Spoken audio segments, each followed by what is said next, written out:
waxaa maanta si habsami leh uga bilaabay xarunta dowladda hoose degmada Beledweyne kalfadhiga golaha deegaanka degmada Beledweyne oo horan kalfadhigaasi waxaa daha furay maayirka degmada Beledweyne Cabdiraxmaan Imaan Jaama fadhigeennii caadiga ahaa ee 3 bilood ahaa waxaynanu ka wada hadli doonaa kulli xogayaha inoo soo gudbin doonaa wixii ajenda waxa kale oo wax ka bedel ku sameynaa in xeer hoosaadkeennii hore oo ayaamahan booti waa kulli xalay baan qaybinay marka wixii lagu daray iyo wixii lagu horneeyba markay akhristaan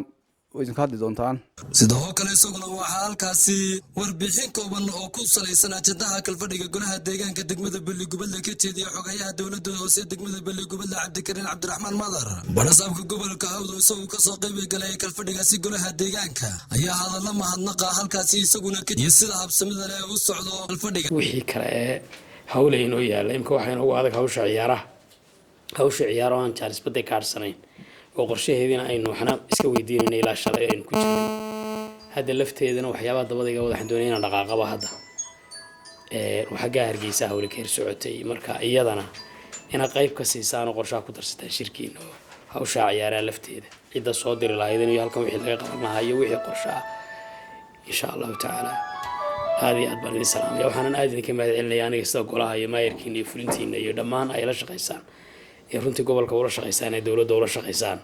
الشرف له كرتيد له نظافة له فأنا هذه كما علنا عبد الرحمن سمري تي في عالمي هون قبل تي في دقمة Beledweyne